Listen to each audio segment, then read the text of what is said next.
in just a moment. Couple of reminders before we get started here. I want to make sure as you're coming in the room, make sure that you have your video and audio off. You should only be seeing and hearing me and Freedom tonight. Also, make sure you visit our website, www.sdrep.org/listening. That is where you can register for all of our future talks coming up. You can also find links to the past talks that we've had. We'll have links to our YouTube page. Also, if you have anybody who can't get into Zoom right now tonight, we are streaming this live on San Diego Reps Facebook page. So head on over to Facebook, San Diego Reps page, and you can check out the video.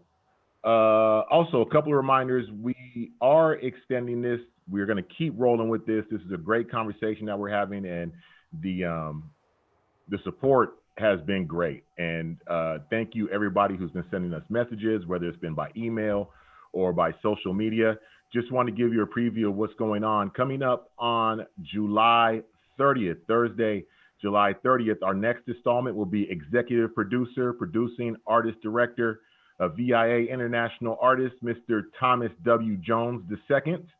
Coming up on August 13th, wonderful actor Mika Wiltz will be joining us. On August 27th, actor Ebony Muse will be in the house. I'll be talking with her. And then on September 10th, we'll be talking to the one and only Sheldon Epps. So make sure you head on over to, again, www.sdrep.org/listening to sign up and register for all of those conversations. So once again, please make sure you have your video and your microphones turned down or off.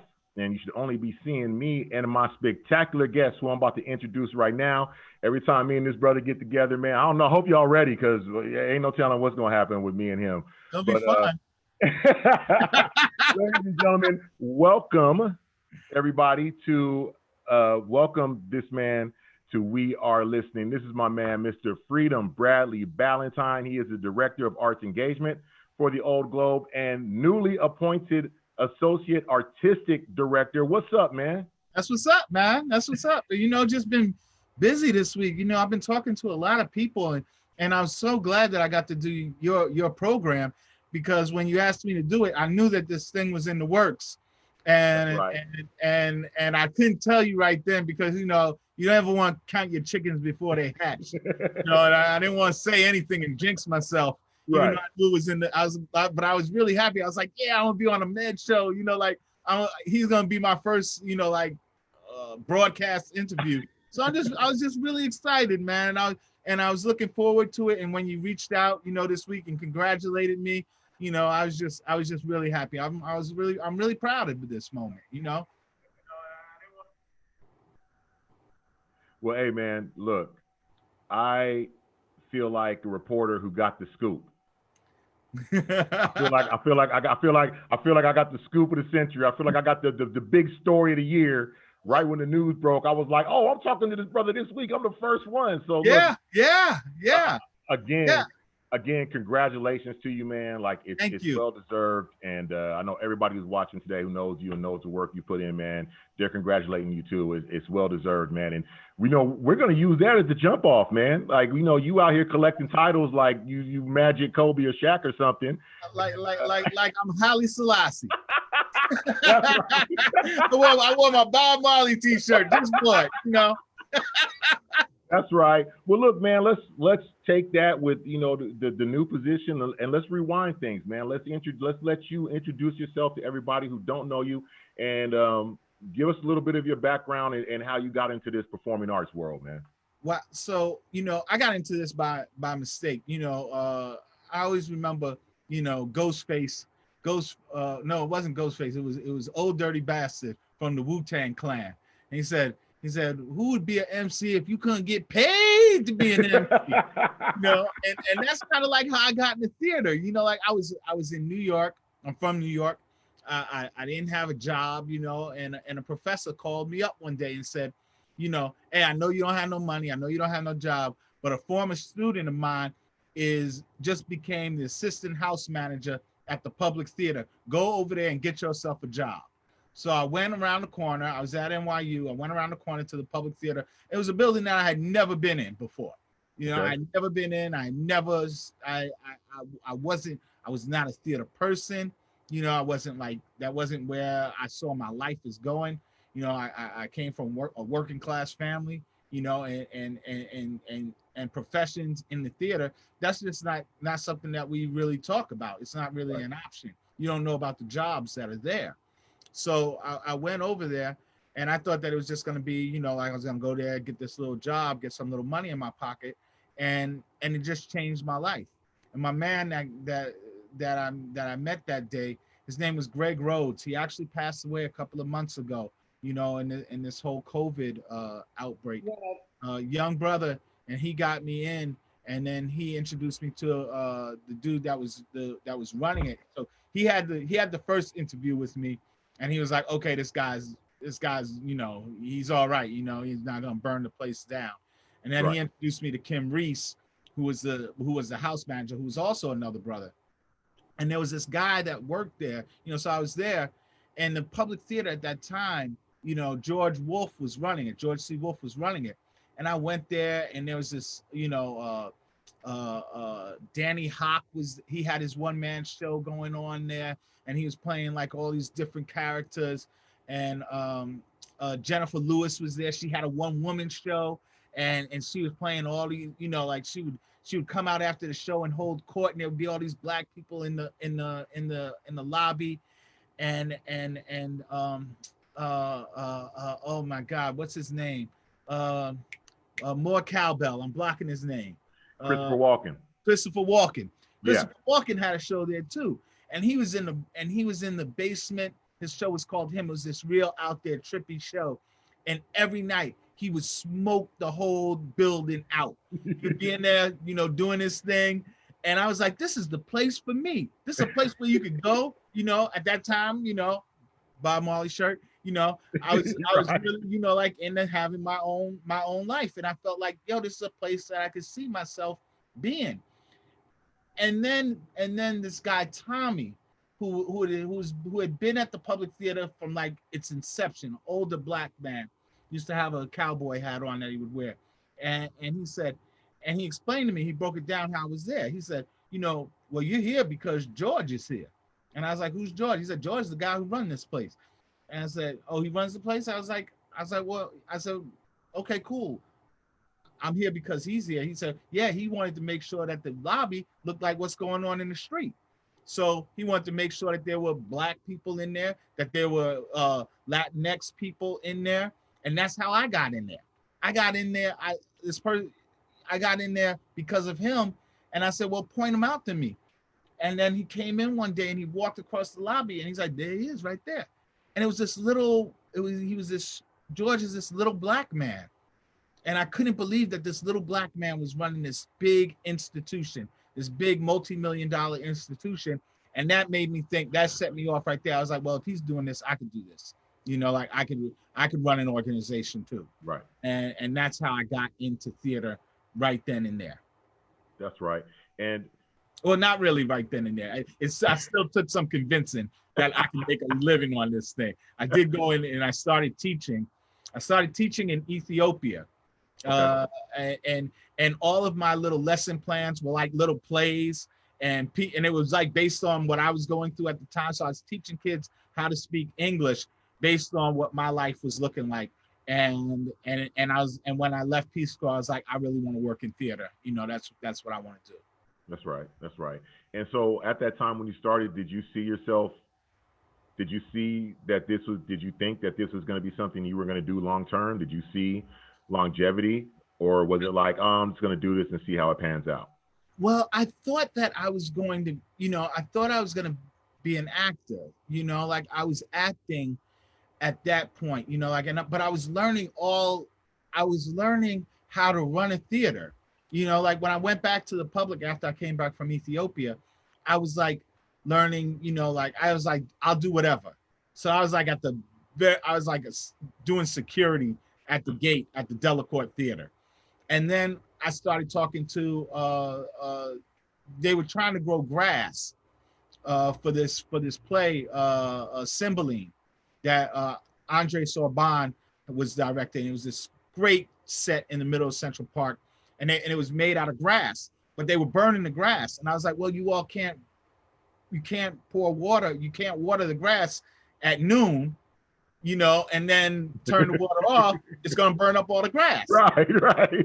So I was like, everybody knows that, but they didn't know that. So then I talked to, and then I said, what you got to do? You got to get but they were like, we get in at 12. That's when we can water it. I was like, well, you can get a timer and put it on the thing, and then it'll water it at 5 a.m. and it'll turn off by 6 a.m. and then the water, evaporate and everything, and the grass won't burn up. So that's how I got my next job, which was working in carpentry there, because the master carpenter and me became friends. And he was like, yo, what are you going to be doing next week? And I was like, well, my job is running out. He's like, nah, come on, and you'll start breaking down sets and stuff, and I'll teach you that. So then I started learning all the stuff backstage, like carpentry, sound, lights, like everything that it took to make a show go. And then I realized that I was never going to run a theater that way. That if I had a hammer in my hand, people weren't going to really take me seriously. They weren't going to take my ideas seriously. They might say, yeah, that's a good idea, but I wasn't going to be able to run an organization. So then I went back. I went back to grad school, and I got a degree in theater, and I started my own theater company. I came out of college. I started my own theater company. Started doing work that I felt was important around town. Did a couple of festivals, and then I got noticed by a company called Summer Stage, that at that point did shows in Central Park, and it was like it is now, but it was like one of the largest music festivals in New York City, in Central Park, and people always want to come and perform at it. So they were starting a theater program. They wanted to start to do theater, and they brought me in to start that program. And then I did that, and I helped. I was part of the team that really envisioned the expansion of that program from one park to like 17 different parks. And we took the festival for 3 months, and we visited all 5 boroughs, and went into communities that lacked access to the arts. So we were going into Bed-Stuy, we were going into the South Bronx, we were going into Brownsville, we were going into South Jamaica, Queens, like all these places that don't have access to arts, and doing music and doing dance and doing theater, and setting up for people to experience, different kinds of theater. We were doing hip hop theater, we were doing Shakespeare, we were doing avant-garde plays. So we were just trying to pick up all different kinds of pieces so that people could have a different experience with the work and learn theater, because most people in those neighborhoods didn't have the access to theater, much like me. I didn't have that access to theater. Right.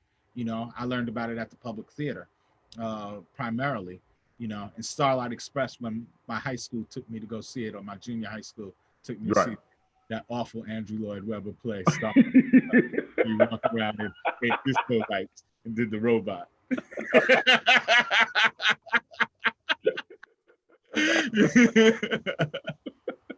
Well, no, that did not inspire me to do theater, man. right. Yeah, exactly. Because theater's like everything else, different strokes for different folks. It's different things, different people. People don't understand that. Yeah. It's different. I mean, like, you can go to theater and see something and be like, I don't like that at all, and then go and see something that's totally different.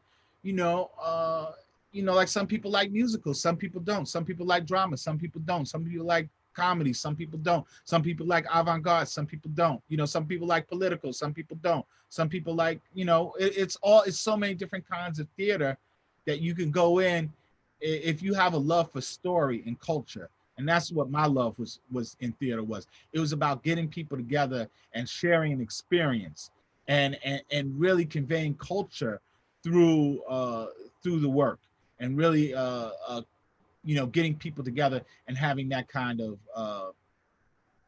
time, man. Right. So we fast forward to today. Here we are in this national moment of, where it seems like the curtain's pulled off of everything. Mm-hmm. You know, we're looking at what's happening in the government. We're looking at healthcare. We're looking at, you know, the racial inequalities. We're looking at issues with the police, and all these things hit in the perfect storm in 2020. You know what I'm saying? And so here we are, and these are conversations that in theater, you know, we've been having. You know, we've been having these real conversations amongst ourselves, and sometimes at work. You know what I'm saying? But we've been having these conversations, and now here's a time where people are, you know, eager to get these conversations out in the forefront. And, you know, I know you're like me, you know, we've been having these conversations, and now these conversations are happening. We want to see what happens concretely across the board, in not just theater, but in entertainment and in everything. Yeah. And so, you know, now that we're here and everything that's informed you, what, just give me your thoughts, man, on this moment we're in, and the thoughts you've had in all the different aspects you've had coming up in theater to this point. Give me your thoughts on things as far as, you know, what you've seen over time, issues or whatever it is your thoughts are on when it comes to race and equity and inclusion. Well, I mean, there's a bunch of stuff that's happening. You know, we may have been having this conversation, but not everybody seems to be having this conversation. And I think that's evident in something like, you know, We See You White American Theater, and people's reactions to that, and different people having different reactions to it. And some people saying, you know, that are reading it are wondering why the tone of it.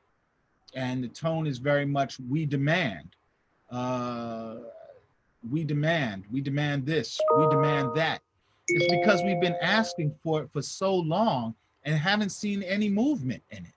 Black, brown, you know, people of color, indigenous folks, we've been asking for this thing since the 60s and 70s, you know, a more equitable theater. And it seems like the cries of people have been on deaf ears, or that it's like, we'll get to it. And now that the bill is due on it, and people are demanding change.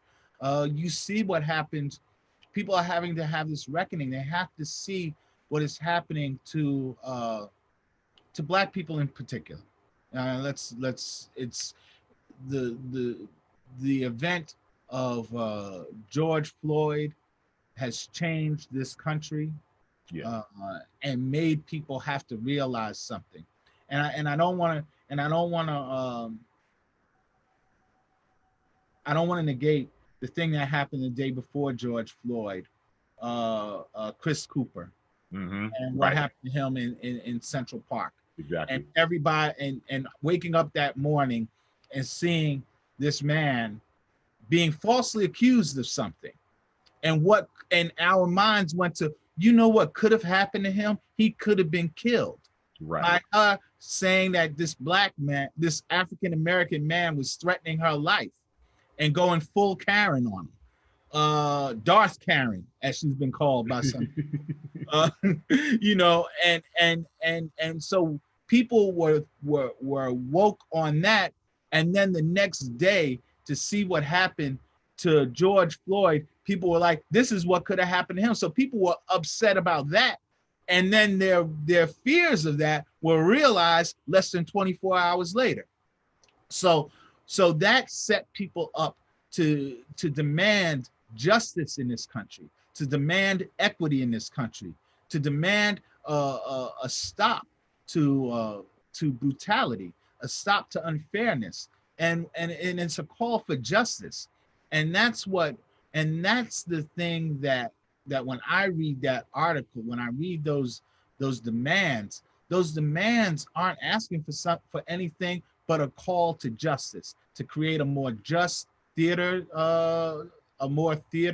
society, and it's actually a blueprint on how you can get there. You know, if you could follow some of the demands that are in there, you know, you can have a more equitable theater. And it's a very serious document, and a document that should be treated very seriously. And we should be looking at that document and saying, what can we do to incorporate that into our practice? And if we can't, then why can't we do it? Give So, everybody listening who may not just a little real quick like short background or synopsis on what that article exactly is and it's about or what it says. so we see you white American theater was originally conceived by two people that then became 10 people, that then became 30 people, that then became 300 people, that then became 82,000 people.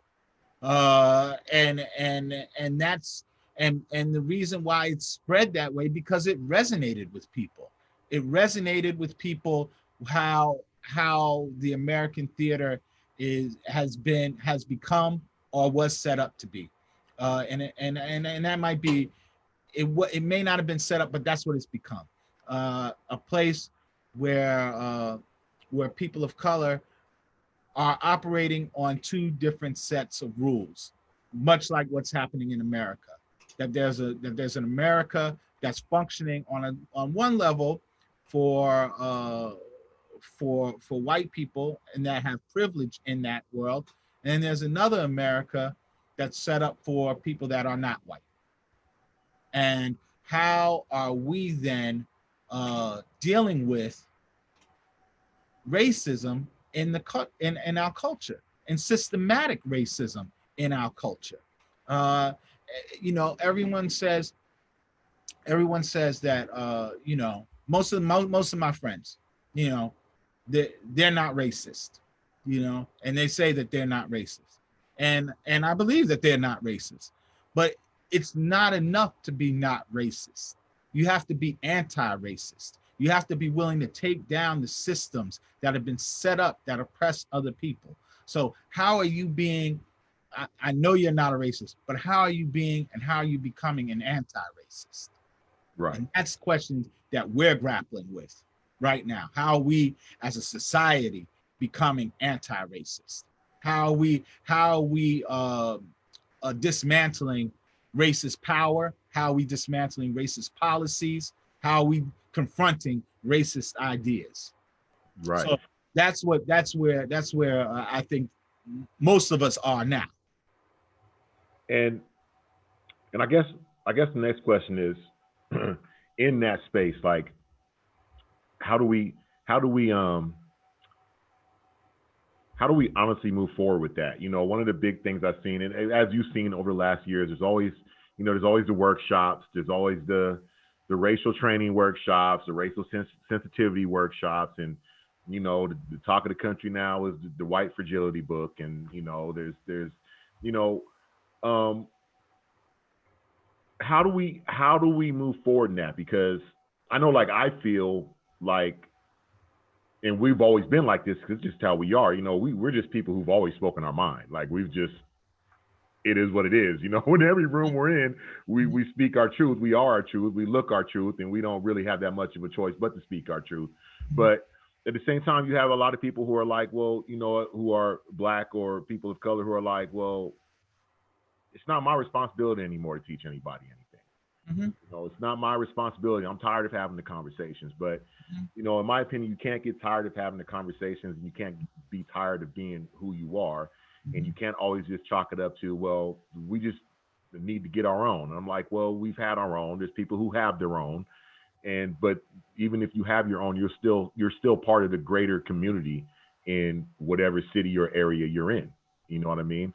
So, like, in your opinion, how do we honestly move forward with these conversations? Or what is your idea of how these conversations move forward to really bring about the equity? And I say equity more than equality, to bring about the equity and the real representation that so many of us are looking for or are talking about. I think that there are several ways. I I I always lean back on the training that I had in Peace Corps.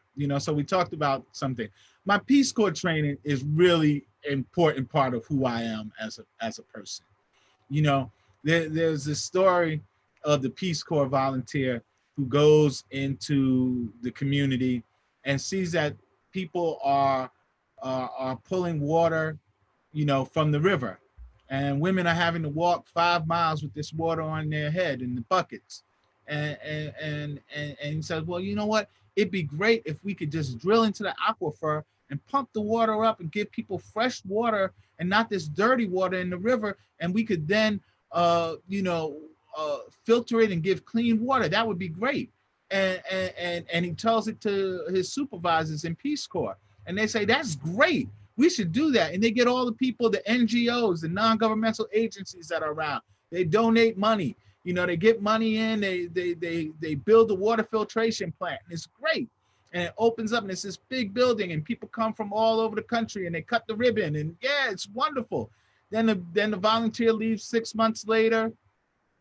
The plant breaks down a year later, and they got this big building that's taking up a lot of resources, and nobody's using it anymore. Right. And nobody's using it anymore because the one thing that the guy didn't do was ask the people if they wanted a water filtration plant. Right. The women actually liked walking 5 miles away to get away from their husbands. To have a chance to bond as a community, to get a chance to trade stories and share their culture with each other. So I always think that you have to ask the people, what do they want? That we have a problem that we need help from. So who do we need the help from? We need the help from people that are younger. We need the help from people that don't look like the subscribers that have typically been coming into the theater. We need the help to fulfill the promise of being a not-for-profit in service of the public good. So we need to talk to people about what would make them come to our theaters, to our institutions, to use our products, whatever it is, in the not-for-profit world or in the for-profit world. You need to talk to people, and people have ideas, and it's not a top-down experience of I'm going to make this thing up and then put it on you, and then you're going to respond to it. Because you don't know what people really want. You have to ask people, what do they want? And then they'll share with you. And if you come to them humbly and say, I need help in doing this, not that I'm doing something for you, because you're really not, you're doing something for yourself. There has to be equity in it. Right. And that's the equity part. There has to be equity within what's going on. And then you can change what you see that's happening. So the only way that I think that we get out of this is we talk to people in our communities. We listen to people in our communities. We really listen to what they have to say, and why are they not coming to our place? What are some of the historical things that happened that made them not come to our place? And then how can we atone for that, and how can we then set up an action plan to right these things? Right. And I think that if you do that, that you can have a good chance of changing the outcome. Now, I really believe that. And so what does that look like? Like, where does that start at in an organization? Like, where does that footwork begin at? I think you identify who it is that you want to talk to. Who is it that you want to, and then you find out, okay, where are those people at? Where are they? If you want to bring in, Latinx people, you have to go to Latinx communities. You have to, find out who the tastemakers are there. Who are the people in positions of power there? Who are the people that know people that can make some introductions that you could sit down and then have the beginning of a conversation with them about, some of the things that they may want. That's how we built our program. That's how we built the arts engagement program here. That's how I built the programs in New York, in the parks that we went to. It was meeting with community groups, asking them if they wanted this stuff. Is this something that would interest them? What would they like to hear? What would they like to see? You know, being in conversation with people. I really work for the people of San Diego. Wherever I go, I work for the people. You know, I report to, you know, my artistic director, my managing director, the board, but I have to work for the people, you know, because that's who gives us relevancy. If we're not working for them, then we're irrelevant. And if we're irrelevant, then we become, you know, I could give you an art form, but I don't want to get in trouble.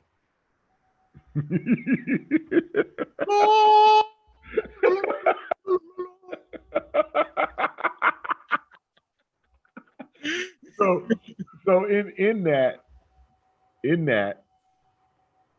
takes humility and vulnerability, right? Yeah. That takes humility and vulnerability. Like that takes from an organization that takes humility and vulnerability in how they approach these communities and going there and not acting like some type of imperial force, like cultural imperialist. Right. Exactly. Cultural imperialism.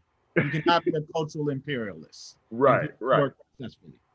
You know, it just doesn't work, you know? And you can't act like you're helping people, because that doesn't work either. That can be part of it, but really you're looking for help. And that was something that we really consciously, when we were building these programs, we always asked for help in doing this, you know? And this way, look, when I was a kid, I grew up in the 70s, and I remember there was this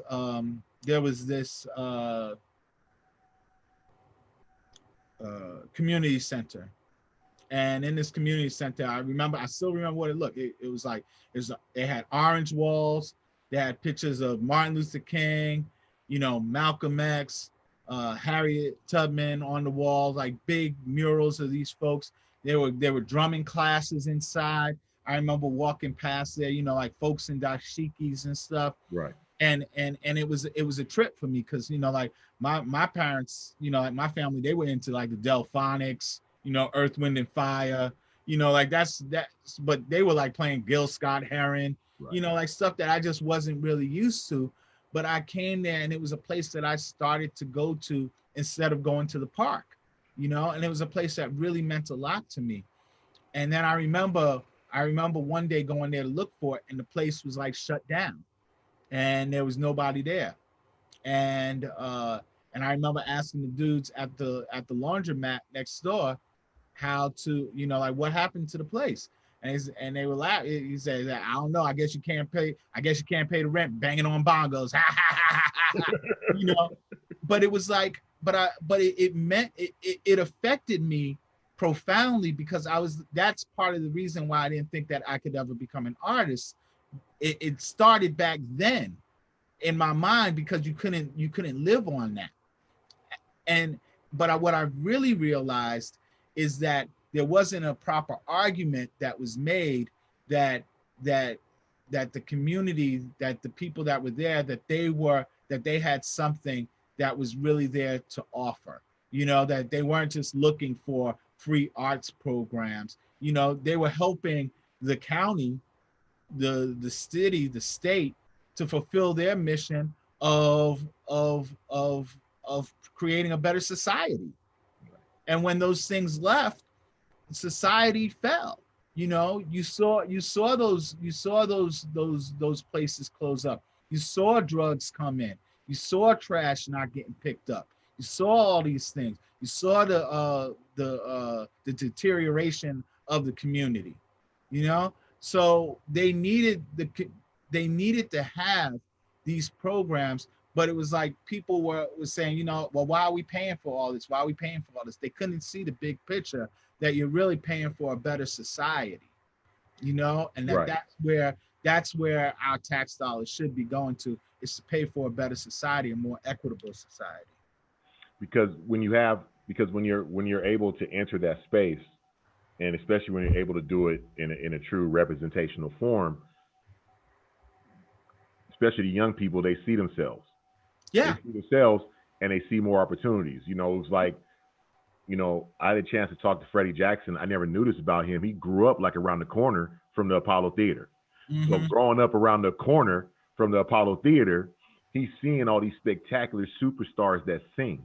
Mm-hmm. You know, because he's seeing these people in his neighborhood. He's seeing these people daily doing these other things, which lets him realize that he can do these things, or he can do these things along those lines.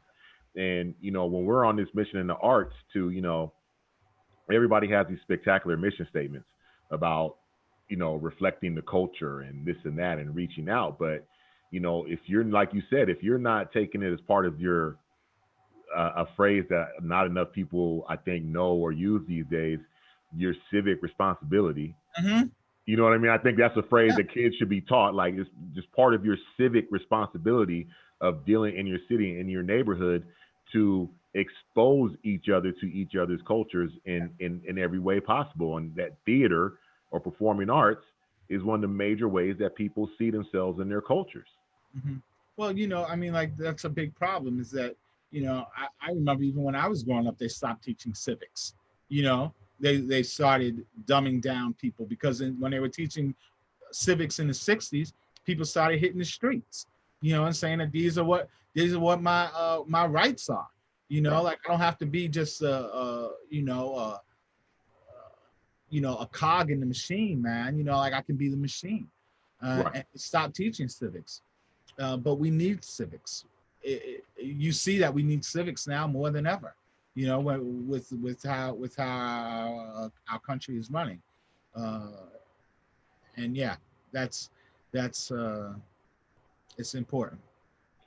You know, uh, something else that you touched upon, as far as like you were saying, like, you know, you started working in carpentry, and I told people my story, how I got into theater. My dad has been head of security at the Spreckles Theater, and I started working maintenance at the Spreckles, which was my Mhm. kind of official entrance into the workings of the theater world. I did some stuff when I was in high school. He let me come up and, you know, just for show, some extra bucks, and maybe be part of the security team for certain shows. But when I started working there and working, that was my introduction into how the the backstage work, and then ticketing and now fund development.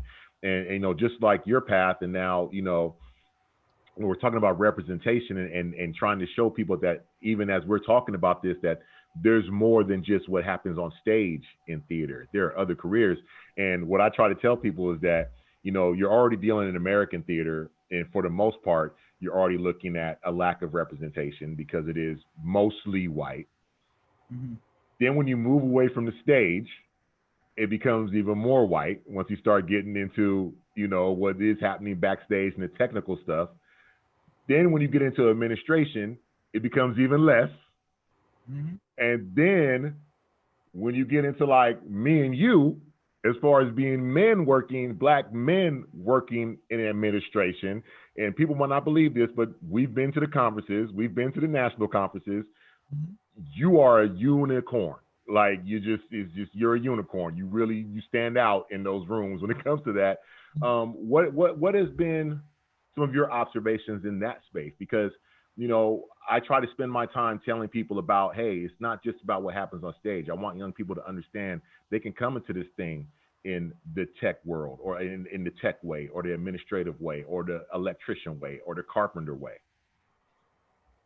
Um, my, I've been saying this for at least the last few months that that we have to figure out how to abolish the the the volunteer usher system. You know, that's a huge impediment to people uh, coming to the theater, because they come to the theater and they don't see themselves represented there, uh, and it doesn't allow young people those entry level jobs. Hmm. I got in the theater because there was an entry level job for me there. Right. And I know a lot of people that stayed in that theater because there were entry level jobs for them and moved on to different positions in there. If I didn't have that entry level job, I wouldn't have gotten in the theater.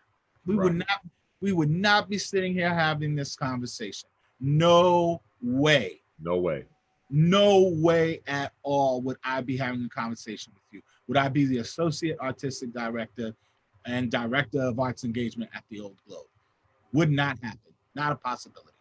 Because I needed money to, you know, for things. Right. Like, even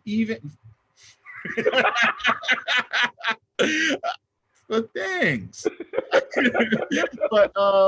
But I did not have that. I wouldn't have been there, and and it made all the difference in the world, because once I got in, then I could find out that there was positions in carpentry to break down the set. I could find out that there was positions in sound to run cables, in lighting to hang lights. Like I could find that.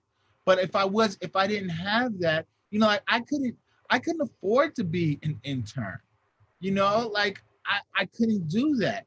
So if you're not paying people, you're only going to get people that can afford to do that kind of job, that have the support. And a lot of us don't have that kind of support to go and work for free. Like, no, we don't. I couldn't get to the job. Right. Like I couldn't get to the internship if I didn't have, the money to buy a token in those days. Because an internship has never been an option for me in anything. Like ever. My first job was, I was 15 years old, was my first, like this. Yeah, internship has never ever been an option. No, man. No, I was handing out, like those little circulars, like the little things, like the penny savers. Yeah. Man, I was doing that, trying to make money, because if I didn't do that, I wasn't gonna have it. And it's funny you say that, because exactly what you're saying, I always had a dream of getting into radio. My dream from a kid was getting into radio. And a lot of radio stations. Oh, you too handsome for radio, man. Man, you don't need to be doing. You got a great radio voice. I'm learning to do this camera thing, man. I like being in a room with a microphone where nobody can see me. I wanted to get into radio, but a lot of stations did internships. I got lucky when I started at the time at Jefferson Pilot Communications at 98.1. They didn't do internships. They did paid promotional staff. Mm-hmm. And that was the only way I could do it, because I needed a gig. Like whatever I was doing that time that I wanted to put in the radio, I needed to make money doing it, because I didn't have time to do it without it. I needed the dough. And it just happened to be, they were like, no, we don't do internships. We do paid promotional staff. Yeah. And it's like you're saying, I wouldn't have got into the radio like that. I didn't have time to do an internship. They were paying me, so I was able to make some money and learn on the job. Yeah. Yeah. And I think that, this whole free labor thing is different. In New York, there might be some internships, but there ain't all this, free ushering stuff at these big theaters, man. Like, nah, that's not cool, man. Like, man, put some extra dough on it, on the price of a ticket. Put a $3 surcharge on it. That goes to paying, like some of these kids to come in and give them jobs. If they have jobs, they're going to talk to their people and say, hey, you got to get on down here and see what's happening. It's going to electrify the facility, the faculty, just having these younger people there.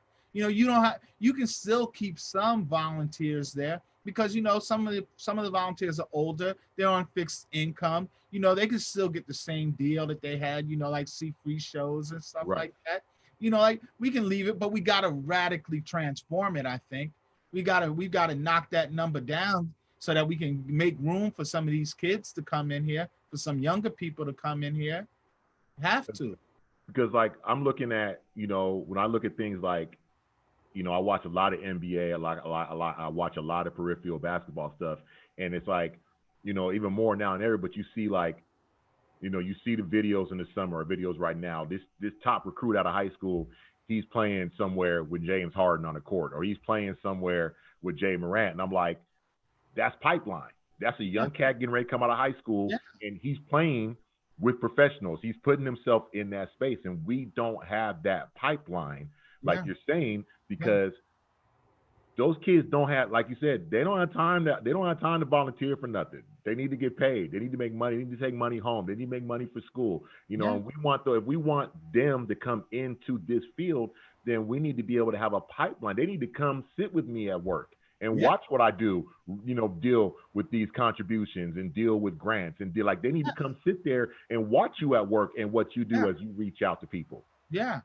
Yeah, and that's always open. I see Steven is putting out things. I mean, like they need to sit with him and learn what he does.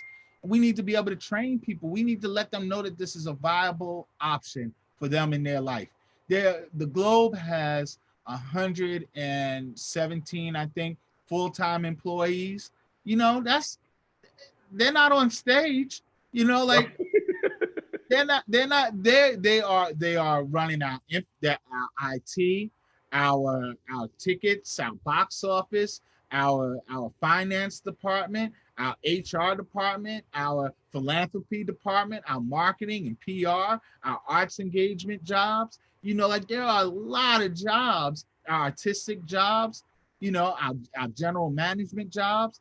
There are a lot of jobs that are there for people to work in, and that people don't even know. They think that, oh, I don't want to get in the theater, I don't want to act, I don't want to be out there on the stage. Like you don't get to get out there on stage, homie. Yeah, I'm going nowhere near a stage. You don't get nowhere near the stage. Like, stay away from the stage. Yeah, go add up these numbers. Go right. Put up these poster boards. Right. like do some of that stuff. That's and there's right. a lot of opportunities to do that. Look, man, I want to go for about 10 more minutes, but there's something really important I want to get to you and talk to you about. I just want to tell everybody very quickly, we're going to have a brief question and answer period. If you're watching on Zoom or Facebook, please submit your questions by submit your questions by chat. And Chelsea, and I want to give a shout out to Chelsea and the wonderful Rep production staff who are working behind the scenes, that y'all don't know, that are making this happen. Go ahead and put your questions in the chat in either Zoom or Facebook, and Chelsea will relay to me those questions, and we'll get to them as many as we can. What's saying? This woman sent me a message privately. She said she wants to know where in Ethiopia I was from.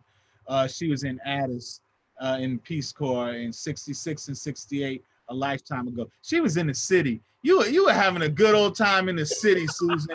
You weren't really in Peace Corps.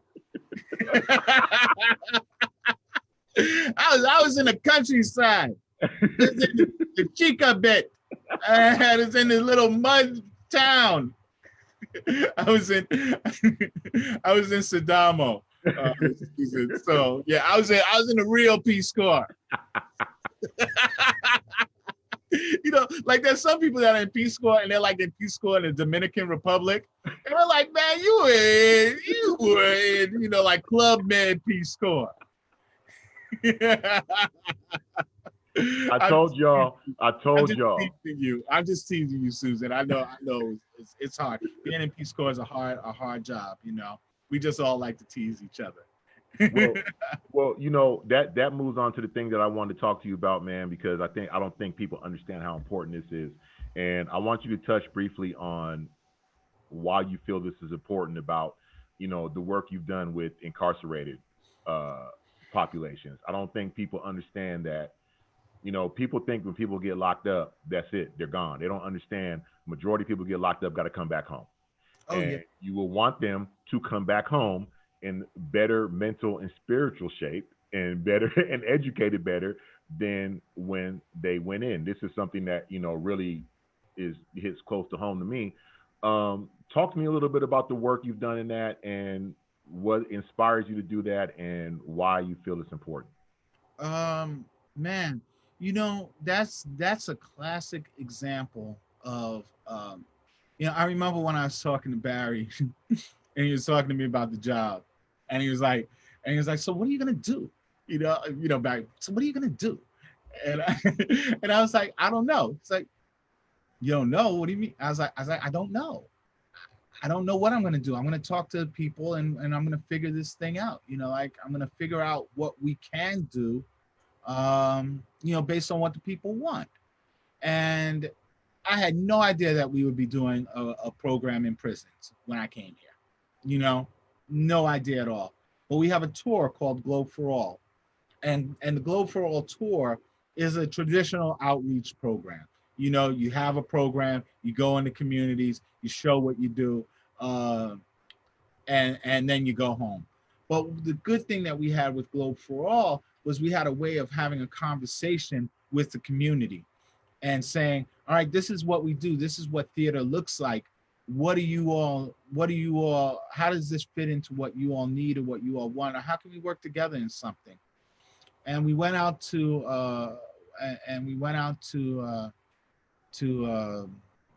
Las Colinas, the women's detention and reentry facility. And those women, man, we were doing Shakespeare, and the women, they understood that language, they understood the situations, they understood what was going on better than any audience that I had ever been in, for a multitude of reasons. But I knew that there was something special. Then we went out and we did the show with the men in Centinela State Prison, State Penitentiary. And I was walking with the warden, and I said, what can we do, to partner with you? And he said, come back. He said, don't just come back with the show, come back and spend time with the men. And we did the show, and the men that were there looked like me, looked like you, looked like my cousin, looked like my little nephew, looked like my uncle. They looked just like people that I grew up with. And they asked, they talked about how great it was and how could we come back, how they needed these programs, And the thing that the main difference that I saw between myself and them was that they made a mistake and got caught for making a mistake. Some of them heinous mistakes, some of them, just life-altering mistakes. But it changed my perception of what people think people in prison are. They think that, you're taught that everybody in prison is bad, and that everyone in prison doesn't, you watch the Shawshank Redemption, and then, oh yeah, we're all, everybody here is innocent. Those men none of them said that they were innocent, that they were there because something happened to them. They all owned up to the mistakes that they made, and they were there dealing with the mistakes that they made. And they needed some tools on how to be able to get some language around some of the things, some things that would help them. I'll give you an example. We did Romeo and Juliet, and we were talking to the men about, Romeo has that scene with the friar, and it's always been I always hated that scene. I was like, Romeo's so, he's so whiny and like banished. What does it mean to be banished? You do a show in the middle of the desert with men that haven't seen their families in 15, 20 years, and have a conversation with them about being banished. And it'll change your life. It changes how you think of this work and how they can explain this work to you, and what it means to them to be able to talk about being banished, away from society. And to be able to do a program that would allow the men to have an outlet. You see people are dealing with, who they are thought to be, and they go into rooms, and you'll see the Latinx brothers sitting over here, the Black brothers sitting over here, and if there is a white person in there, they're sitting over there, and you see how they wind up breaking down through the work, and breaking down these social norms, and they start having interactions and seeing each other as human beings and not just as the color of their skin or who they've been said that they're supposed to be. They start making friendships. They start breaking down barriers. It changes their lives, and really it changed my life. They changed me, and I'll be forever grateful to the men and women that we work with, because they made me recognize my own humanity by working with them and opening me up more. The reason why I wanted to touch on that is because, that's something that's very important to me. It was funny, the other day, I stumbled on this YouTube channel called Real Black, REELBLACK, and they have all kinds of old black movies, documentaries, TV shows, and they had Rock Live. I don't know if you remember when Rock did a live Yeah, yeah, yeah, season on yeah, HBO. They yeah, they they had the whole season on HBO of Rock Live, and yeah, a lot of people didn't understand that that's where Charles S. Dutton got his start, yeah, was in prison yeah, from a theater program that went into the prison where he was. yeah. And another reason why that's so close to my heart, I kind of put myself out there as a sacrificial lamb because it's so important to me. But as you talk about Centinela, people need to understand that this is real talk. Like I'm a graduate of the illustrious California Department of Corrections.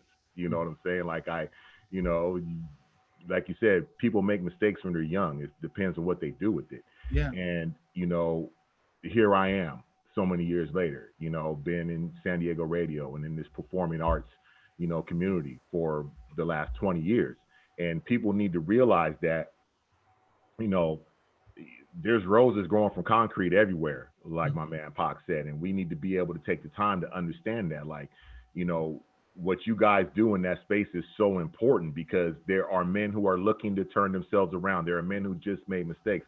There are men who go into prison and completely become different people because they do have access to materials or to art or to books, and that's what it is. And so I really just wanted to get your thoughts on that and why you did that and We can't why. well we can't talk well we can't talk about transforming theaters and transforming society and not and talking about systematic racism and not talk about what's going on in prisons, Right. because that is systematic racism at work. When somebody when a white person can have a pound of cocaine and get a slap on the wrist or or not have to do mandatory time for powdered cocaine, and somebody walks around with $200 worth of crack and then has to do 15 to 20 years, that's systemic racism, Yeah. because black people, brown people were using crack cocaine and white people were using powder cocaine. Right. So when people will talk about there's no such thing as systemic racism, please, it's all set up that way. So Right. how are we breaking that down? How can we do our little part in the theater world to break down those walls and to break down what's happening in society and to build a better culture? Better That's what we culture. are. A theater company, all of our not-for-profits, we're here for the public good. We're not here to make theater. Right. We utilize theater to achieve the public good, but we're not. That's not our mission. Our mission is to achieve the public good. It's civic duty, man. It's Yeah. civic duty. Let's get into some questions, man, because we got a few questions Let's on board. go. The first question is from Laura. She asks, how do you know when a particular battle is worth having when working toward overall anti-racist change? Yeah, because there's battles. Um, I look at this thing as as dealing with justice. You know, um, is it is this going to make us more just? You know, how is this going to make it us more just? Um, how's the impact? Who's this going to impact? Is this going to impact 2 people or is this going to impact 300 people? Some things you have to look at. All right, I can't do this right now because what I could do this, you know, I should do this, but I don't have the resources at that time to do the thing. So I will do this thing. So I think it's a matter of priorities. Which battle do you fight at the time? It's how do you prioritize what's more important and what can get done at that time? As I've gotten older, I try to see it, what can I get done? And if I know that I can't get something done, I'm going to go and see what I can get done. And then hopefully move the goalpost, move down the field a little bit, advance, you use a sports metaphor. Right. advance the ball down the field a little bit more. You know, get it from half court. Get it from half court, coach. I got a question from Andrea, and I'll bring you in on this question. She asked it particularly to me, but I think this is something you could talk about too. She asked me what percentage of our donor base is people of color, and has it increased with much of the reps programming about POCs? I can't get into particular details, Andrea, but I will say not enough, and that's not their fault. I think, you know, especially as we're moving to this time now, you look at the Mellon Foundation, is like, we're not giving anybody money anymore if there's not anti-racist work going on. And, you know, we're looking at an economy now that's hurting everybody except the people on the very, very top. And so everybody has to make decisions on where they're going to put their money. And people are going to put their money in places where they feel there's going to be a return. And so, you know, you're not going to put your money in a place to where you don't see there being any return into what you feel is culturally important. You know, I've had this conversation with my man over at the Globe, Mr. Michael Taylor, on your board. You know what I mean? We've had this discussion, and it makes me so proud to see that brother on a board in such a big theater organization in San Diego. You know, and I don't know if you have anything to speak towards that of what it is to try to get more people of color to, you know, be donors. I think we have to put something out there for them to see that it's worth. Where making donations is an investment. You're investing something out of your heart and your soul and something that you worked hard for. Mm-hmm. Mm-hmm. I think that people have to feel that there's a space for them, you know, and they have to go in and know that, you know, BIPOC are just like everybody else. They want to see stories that reflect their values, that reflect them, you know, that reflect who they are on the stage, just like everybody else, you know. And they want to be engaged, you know. They want to go to a place and feel, you know, that I think that the building that they're going into matches their values. I'm so proud that we were honored by the Voice and Viewpoints earlier this year. You know, like, I'm not one for big awards and everything, but I remember when I first came into town, and Black people were like, you know, the Old Globe, like, what does the Old Globe want from us? You know, like, it was a very transactional relationship. They're like, we get the Old Globe comes around here when they want us to buy tickets about something, you know. A black show's coming. The black show, you know, for the black show, and we invested, you know, like, our time, and not, I mean, like, we did it because we wanted to be relevant in Southeast San Diego, you know. So we have partnerships with the 4th District Senior Center. It's one of our best partnerships that we have. We do a Juneteenth celebration there. They invited us to be part of their Juneteenth celebration. You know, we write plays together. You know, they show up for our special events. We show up for their special events. We're like, it's like family. You know, it's a deep relationship, man. They're our VIPs when they come to the theater. When we did August Wilson play a couple of months ago, they were like, no, we're gonna buy tickets. We want to buy, you know, they bought like 100 and something tickets. They had a whole night when they came on out, because they know that the work that we do in the community with them is important. But we didn't ask them to buy tickets. They said that they wanted to buy tickets. So you can find people that would want to be on the board if they saw that the work that you were doing was impacting their grandmothers, their nieces, their nephews, that their cousins, that their children were benefiting from it, that you were serving the public good. You would get more Latinx people if you showed that you were doing programs around what they value. You know, if you were having a real conversation with people, I think that you would see that you'll be able to see different things. And then you have to really, I mean, that's something that people on the board have to be willing to do. You know, like, if you're on a board and all of your friends are white, you might want to look at that and say, like, well, hey, how can I get some friends? Like, my Facebook feed is very diverse. I have people of all different ethnicities. Like, you should have different people. You should know different people. You shouldn't have just one, friend of this ethnicity or that ethnicity. You should know more people. You should want to know more people. That's right. That's right. I got one more question. And this question comes from Mrs. Anthonelle Chandra. How you doing? How do those of us who work in theater make amends for past? For how do those of us who work in theater make amends for the past that we've been a part of that was problematic? Hmm. That's that's I a hard don't know. question. When it's something that came up today, and it was a situation that came up today, and it was a tense situation. And I said, well, the first thing that you have to do, when I don't care what you say or anything, if it doesn't start with, listening to somebody and saying, when you hear what you have done, or if you're feeling something, for me to say, if I've done something, I say I'm sorry at the beginning, and I say at the end, it'll never happen again.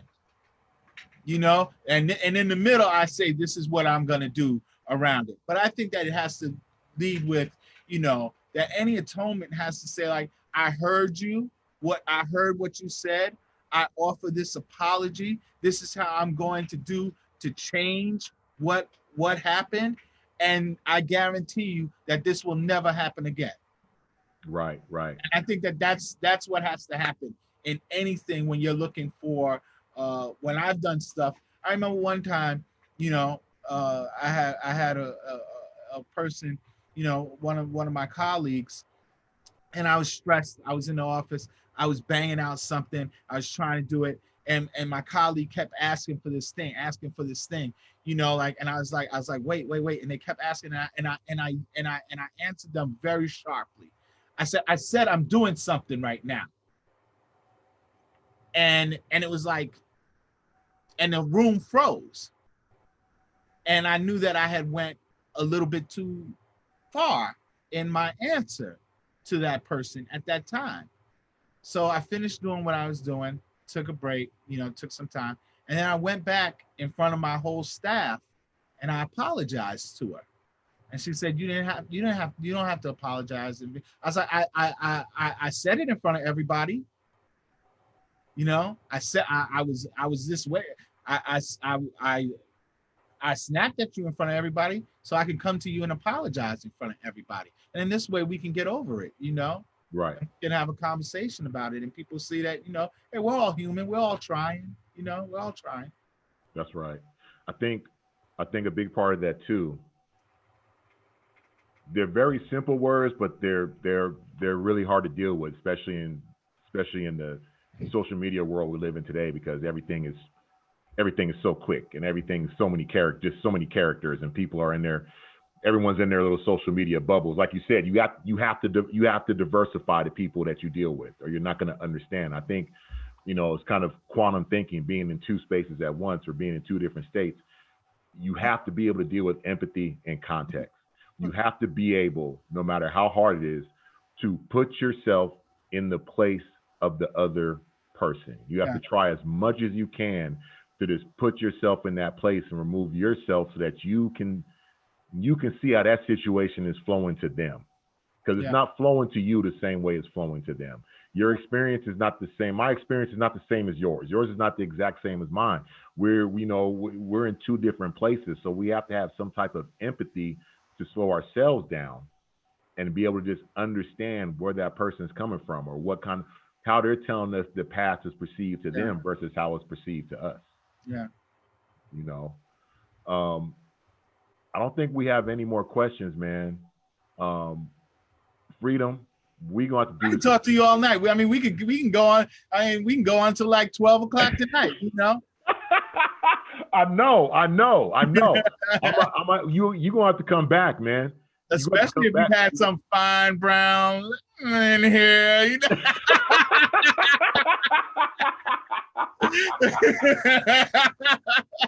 Oh man, Well, look, man, I'm definitely gonna have to have you come back, man, because we like anytime, we could have, anytime.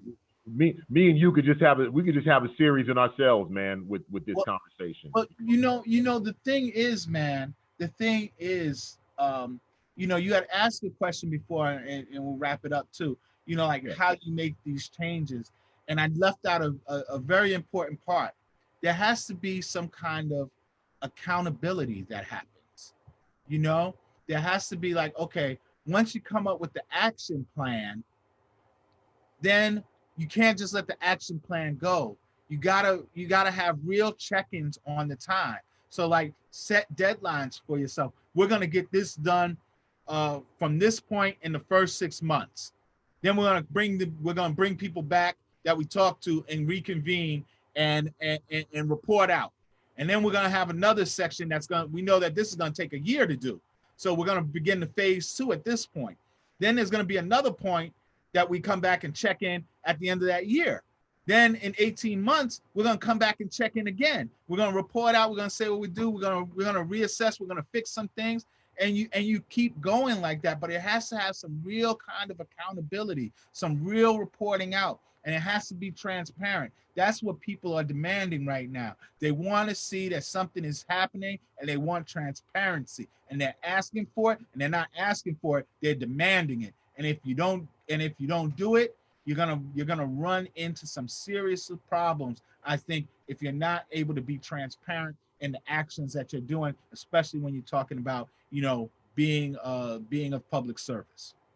Because it's almost like, it just reminds me. It's almost like that Tupac interview, right, where he was talking about where he's like, we hear the people in the other room. We hear the other people in the other room, they're eating, and we're at the door like, hey, we're hungry. We want some food. And you come back the next day, they don't open the door. You're like, hey, we hungry. We want some food. And you come back the next day and you're starving. They're eating. And you're like, okay, now we're coming in the door. I'm picking the lock. Okay, it's like things have come to a head. There's been a lot of talking. We've seen the talking all our lives. I've talked about my dad all the time. This man was served in the Navy and would come home and get chased by the Klan. We feel like we've lived like people don't understand. This is not, they've seen this in movies. This is stuff that's handed down to us. These are things that we have to learn.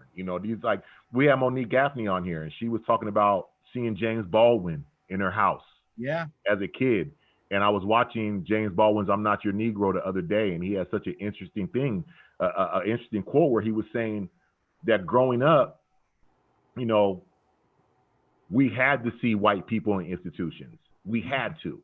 Mm-hmm. We didn't have a choice. We knew what they were all about. Mm-hmm. We completely had to understand what they were all about, but they had no idea what we were about. Yeah, exactly. And that's the paradox that we live in. Like we know the institutions because we've had no choice but to see it and study it and see the weight of them on us. Mm-hmm. But they've never had, to look at us. And so again, man, that's why, I appreciate everything that you're doing, man. Keep up the good work. And, before we get out of here, man, anything on your mind you want to tell the people right now? What's happening on the globe? What's on the radar, man? What do you want to look at, man? Man, just check in on us. We have pride that's going. I mean, I'm really proud of my staff. I haven't had an opportunity to brag on them, but man, I got a great staff of really smart people that do work in prisons, that do work in community centers. But the work that we've been doing right now online and connecting people who have been isolated into their house and creating a community, much like what you're doing right here. We were able to do that, in March. We were able to really, and that's because of the staff that we have. Kate Haroff, who's been promoted to my associate director, really helped to spearhead some of the programs that we're doing. Laura Zablit, it's been wonderful. Check out her Word Up program. Check out Kate Haroff and the living room series that she's doing. Liesl Goretz-Getz has really come about, making curriculum for young people, because that's going to be extremely important in the next months, especially as these schools have shut down, and how people are able to engage their children through theater. We have some wonderful stuff there. Viet Godot has been putting together our Summer Shakespeare studio, you know, some really top flight people have worked on that. James Pilar, Erica Phillips, that are directing Romeo and Juliet right now for kids that are in high school. The development department made sure that they raise funds. All these kids are going to this for free. So there's a lot of great programs that are happening. We have a technical theater program. The Globe is the first theater company in the city, and one of the first that I know of that has most theater companies have acting classes. You know, the Globe is putting together, trying to work with some pipeline issues and get kids in doing the technical theater aspect. So there's a lot of great programs. If you check out the Globe's website, you can find out more. But if you check out, please join our arts engagement at the Old Globe, AE at TOG on Facebook, and you can really see, keep yourself informed and abreast of some of the programs, and also follow us on YouTube. Subscribe to our YouTube channel, because we're really trying to move everything onto that YouTube channel and broadcast on YouTube. You know, Facebook has come under fire, rightfully so, for some of the practices and letting people and letting hate speech thrive on their platform. So we're trying to move stuff over to YouTube right now. More young people, less, you don't have to join YouTube. You can just go on and check out some of the work that we're doing there. We got a lot of great work, you know, but I'm really excited about some of the things that I know we're going to be doing in the next few weeks. After 100 days after George Floyd was murdered, we plan on coming out with a real comprehensive plan of things that we're going to be doing in the Black community and in other communities throughout San Diego. So that's something to really look forward to, you know, how we're going to be more transparent, how we're going to, you know, do some of the work that we've said that we want to do as far as being an anti-racist organization. That's right. That's right. He goes by the name of Freedome Bradley-Ballentine, y'all. This is my brother right here doing big work. Make sure you follow the Old Globe on Facebook, Twitter, Instagram, YouTube. Follow them everywhere you can. And again, just want to let you guys know. Go ahead, Freedome. And since you mentioned James Baldwin, I'll leave you with this quote. James Baldwin said, "Fires can't be made with dead embers.